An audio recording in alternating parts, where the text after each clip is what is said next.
What is up, everybody? Appreciate everybody joining us live today. Special announcement I'm excited about. And I couldn't do it. I was hoping to have a couple of more people, but I couldn't do it without my brother from another mother. Also, my co host of Champion Your Culture, the podcast, Yes. who is sponsored by Culture Good. So, shout out to Culture Good as always. Got to shout out that team, Scott Moorhead, and everybody else over there that supports us on the podcast, as well as you might as well just go ahead and go through the whole thing. Lighthouse Research and Advisory. Awesome people. Ben Eubanks. Eubanks. Awesome team. Yes. Shout out to Joe as well over there, part of our team, and Jackie as well, and many more. So, anywho, it's a special day. Something that I've been excited about, stressed about. You know, all those emotions, right, that you deal with in life, right? And that I'm here today. But I appreciate you joining in and being a part of this with me. You've been a part of the journey as well, man. Oh, I'm excited. You know, when the first time we discussed this book, what year was it? Like 2019 or something? Yeah, 2019, and then in 2021 it got real, right? It was accountability, like, bro, now that we're connected, we're doing some things together, we're gonna hold each other accountable. And so let's talk about it. So the announcement is there. A lot of people personally, very small circle, known. I've had this desire for many years. It started about 10 years ago, honestly, in 2013, 2014, where I had this desire. It was a 10-year goal to write a book. It was one of those things really that, if it happened, great. If not, that's cool. And I didn't care if it got published or anything like that. I just want to say, hey, I wrote a book and here it is. And then funny story, in 2017, 2018, I was with some friends. We had 18 retail locations, Gene's Phone Repair. Shout out to that group. We had a run from 2013 to 2018 where we had, retail stores. And this funny story is that, for people that don't know a little bit about Ryan and I, when I was 10 years old, I met Ryan. He was 16. I was 10 years old, in Indianapolis, Hallville, Naptown, Indiana.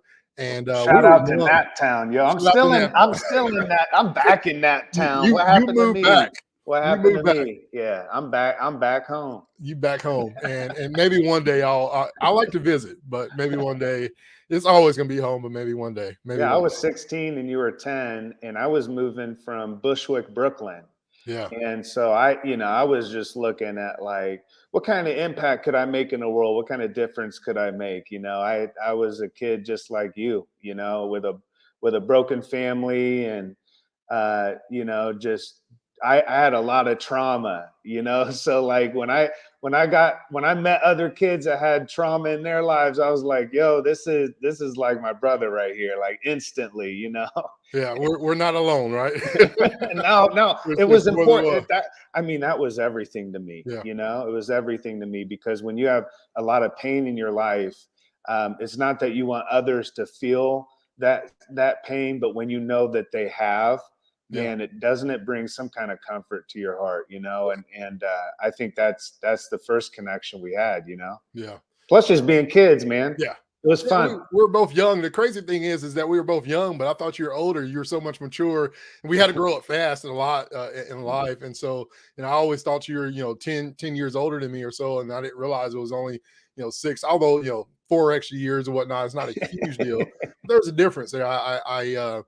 Your leadership and maturity at that age, because of everything that you've gone through, helped me in my process of really having to grow up fast as well, under my circumstances as well. And that's why you look as old as I do now, George. hey, 40 looks good on me. That's all I know.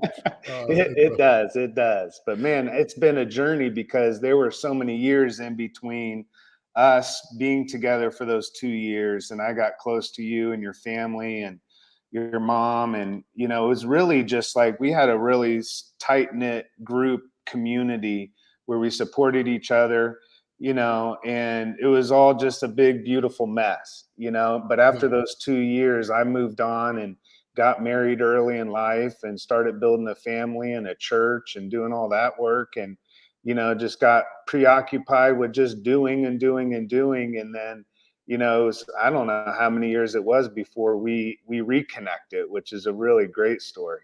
Yeah, so that separation, I ran back into you because I just so happened to be leaving one of our retail stores in Fort Wayne, Indiana, going to a Verizon store, and I saw Build a Culture of Good, a book, and I picked it up, trying to spend some time in the store, ask the Yeah. work about it, and I turn it around, and it's your face. I haven't seen you for 10 plus years. We were separated for 10, 15 years, no Yeah. contact. We went on our own journeys, similar journeys, right? Yeah. Yeah. And along the way, and then kind of reconnected. I saw your book, search for you everywhere. You were like, how does the author have a book and can't be found anywhere in the world? And finally got connected with you on LinkedIn, and we had Yeah. conversation, and there was still a disconnect in 2018. And then finally, we met crazy, right? We met face to face for the first time.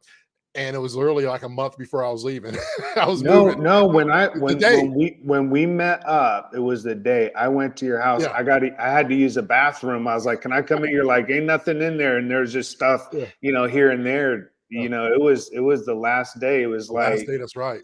it was really interesting. That was a time of my life where I was going through a lot of stuff, man, and really could not show up for anyone because I couldn't even show up for me. I was kind of in it felt like a part of my life was just in a whirlwind. Right. But when Yeah. things started to settle a little bit, like it was like, yeah. Let's get together and do this. And then you left that day. I was like, I'm out. I got Yeah. commitment issues. You took too long, brother. This is Yeah. too. Yeah. And so basically, I wanted to go live here and just kind of chat about this journey Yeah. that I've been on, and uh, ended up really putting a lot of time over the last year or so into this thought process of how to find meaning in a life filled with sameness, and really how do we champion that?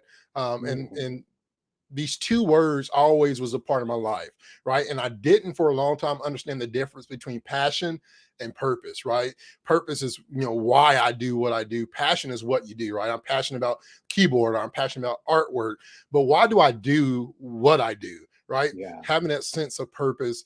And so I had this desire to write this book, and it changed so much over the course of these journeys of notes and writing, skipping. But really, the heart behind champion your purpose was really it was for me, right? It was for me. George, like, align yourself, do what you love. At the end of the day, stop chasing and doing things that make other people happy, and find a sense of fulfillment and really a sense of joy Within right yourself. within myself, man. Yeah. And not, I was never necessarily chasing to please people, but there was that sense of acceptance that I was longing. And a lot of that, as we talk about our childhood, was from childhood trauma, some things that I experienced in my life, feeling left out. I always wanted to have that sense of connection with people, and leadership brought me that. I can help others, build others, lead others, but also have that sense of connection. And so this thought of writing this book was really behind that, and I'm excited about it. First, I Hopefully just finding the want value. I just want to say congratulations and Thank you. yes, yeah. You deserve Yeah. flowers, yo. Like it's a really big deal because and I understand this, the moment you put your message out there, it's one thing to be able to say it with your mouth and Yeah. use convincing emotion in the moment and this is what I believe, to put it on paper where other people have the opportunity to look at your thoughts. Yeah. And there's only one leadership book in the world written by you, Yeah. and that's Champion Your Purpose. What's beautiful about that, and we shared our journeys, right? And how a lot of our journey was similar, but there's so many experiences and the richness of George Yeah. and the moments where you had to fight for yourself, the moments where you were in the midst of emotional battles physically, you were going through a heart attack. Yeah. Right. Like those moments where you had to fight for your life. From out of those moments and from out of that experience and from out of your soul come the words that are in this book. And I just want to champion you, Appreciate that. and because you championed your purpose, and This is a unique opportunity for people to not just read a leadership book by an academic that went to Harvard Business School, but this is a book that comes out of the richness of an experience where when you want a leader in your life, you want a leader that's been through some stuff. Yeah. And what's beautiful about this book, and I want to just say thank you for writing it, and for those of us that have the opportunity to read it, I can tell you that my life is better and my business is better because of you.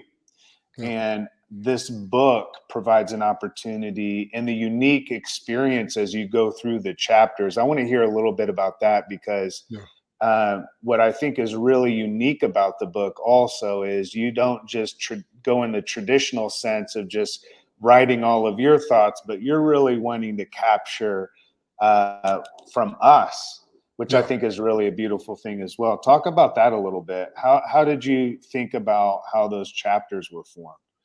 Yeah, I think the core of it really was like what really was the fundamental foundation for me.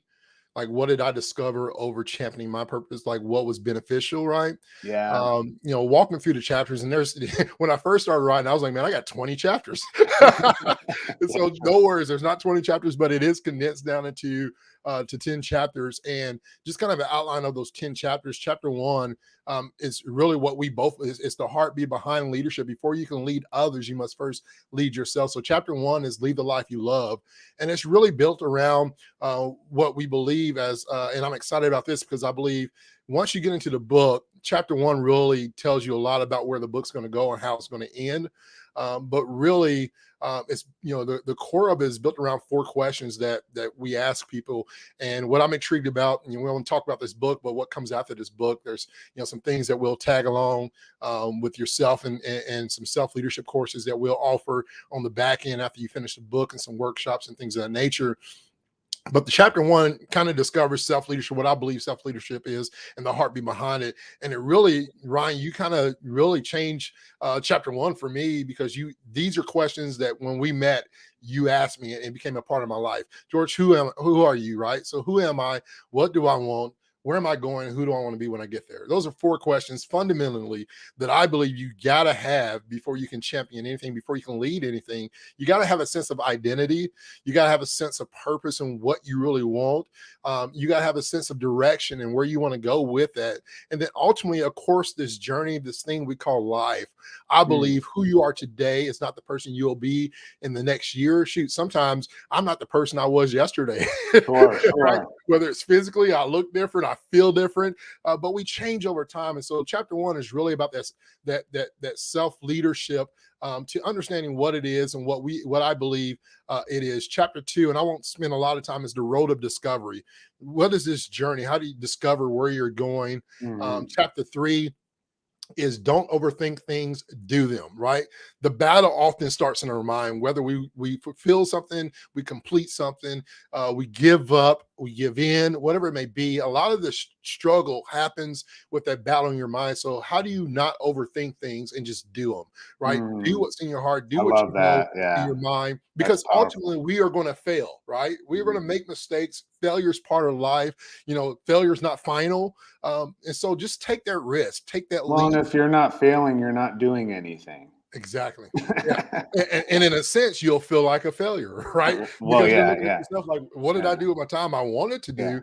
And a lot of my time was spent there. I was doing things because I was passionate about it, but it wasn't really fulfilling my purpose, right? I was passionate about leading people, spent 14 years in ministry and nonprofit. I was passionate about it.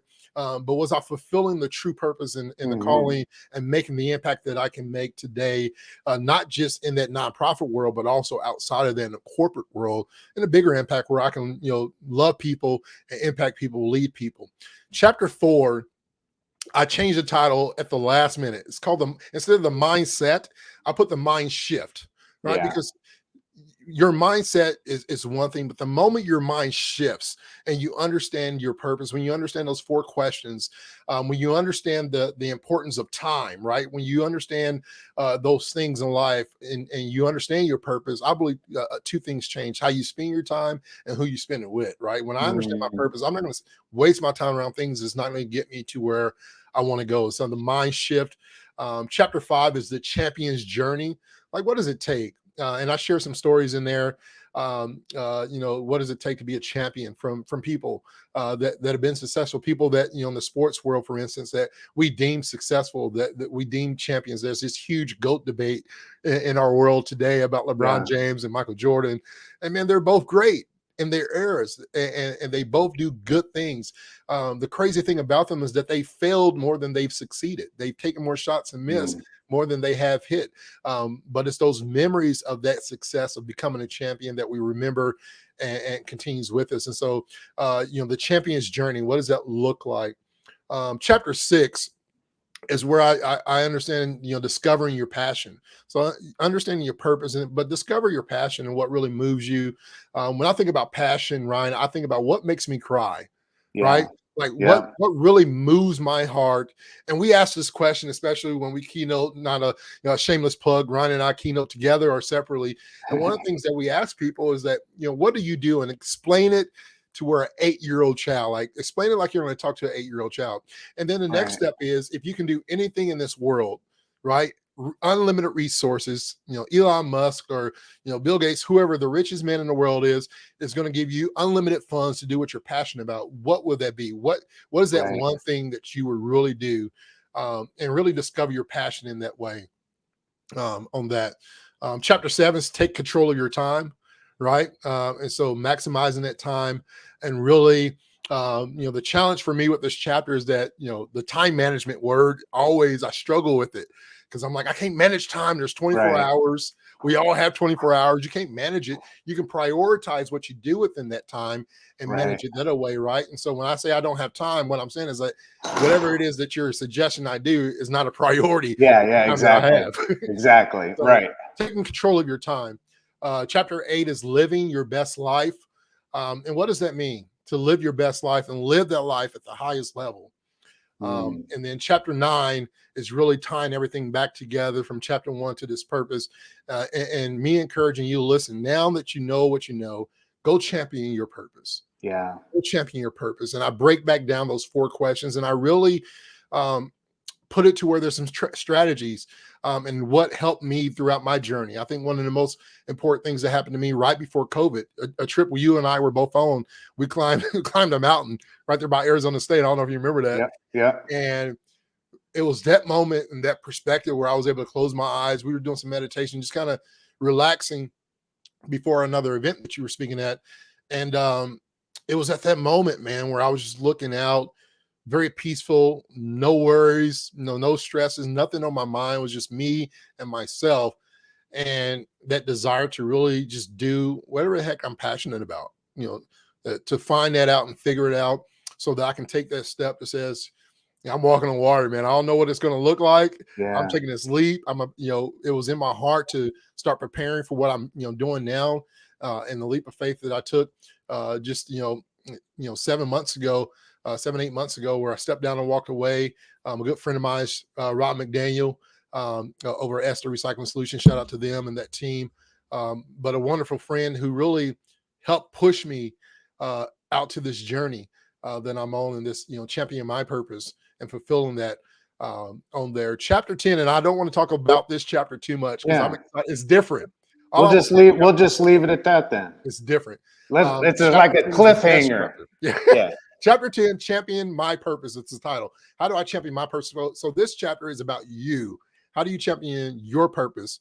And I challenge you. It's a chapter where I challenge you, and you fulfill something in there that's not done in any other book that I've ever read. And I want it to be different.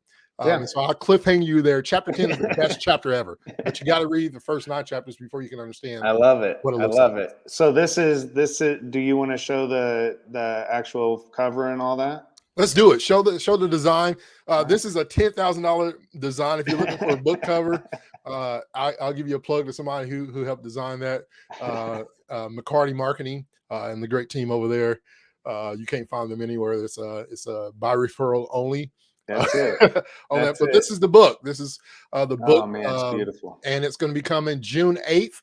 And so my challenge to everybody is on June 8th, specifically this day, for what we're trying to do and accomplish. I'm encouraging everybody to go out and purchase the book. And over the course of the next few days, and this is a shameless plug again, if you join us, I got HR Summer School June 6th through the 8th. That we're going to be doing some special promotion. We're going to be handing out some free books to people that are going to be in the audience for that. Champion Your Culture, the podcast, Wednesday morning. We're going to have a special guest. Scott Moorhead's going to be in the building. And we're going to throw out a couple of free books as well. I'll sign them if you want on our podcast this Wednesday as well. And so we'll be giving away some books. So follow along on social media. We'll be handing out some books, and then we'll tell you exactly where you can go order these books or pick them up as well over time. And so June 8th, which is next Thursday, I'm excited about it being out there. And so cool, man. Yeah, doing that. And so yeah, this is great. I was thinking about this right here. I was going to play this.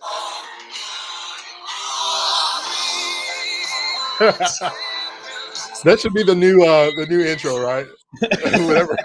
Come on stage, I'll play that song. I know. But on YouTube, they'd never let us play it. For sure. Gotta get somebody out there to create a song, Champion Your Purpose. I'll pay for it. I love it. But this is a wonderful announcement. June 8th. June 8th. June 8th. So we got what is that? Like a week? Just a week. 6 days. 6 days away. Yeah. It's coming out. And another special thing, and it's kind of sentimental. You'll see it in the book. There's a special dedication in towards the end and also in the beginning of the book. For those who know, my story. I have a handsome young man named Dexter, who's special to me. And the proceeds of this book, part of the proceeds of this book, Dexter has always wanted a desire to give back. We've been doing it for 6 years. But Dexter's story in 2016, my birth sister, Arletta Ham, I call her by her full name. I always call her Arletta, my sister. She passed away of cancer Christmas morning, 2016. And so our family, my wife and I, adopted Dexter. That was our gift Christmas. It was Christmas has never been the same since then. But part of this story, and there's two words that you and I relate to a lot. We've had people in our life that stood in the gap. You had a teacher, right, that stood up and said, two powerful words that stuck with you. Tim McAmey, who I call my dad, would always say two powerful words that sticks with me. I say those two words to Dexter every morning and every night. And that's, I'm here. I'm here. And I want to be here for him. And part of the thing that he is excited about, he's a kid that just loves to give. Tonight, we're doing something this weekend for a special family that went through a similar situation in March. A good friend of mine's who looked up to me as a mentor and a brother. Jason Garrett passed away unexpectedly of a heart attack, heart issues in March. And left behind two beautiful kids, Kenny and my almost best friend, Lily. Beautiful kids and a wonderful wife, Jennifer, who I've known kind of like us in our story, man. I met Jennifer when she was 5 years old. And I've known her all her life and been a part. She was in our wedding. When he passed away, it really triggered the story, obviously, that I have with Dexter of him losing his mom. And so starting a nonprofit to be able to show up for kids and young adults that loses a parent at a significant age. We want to show up and part of that.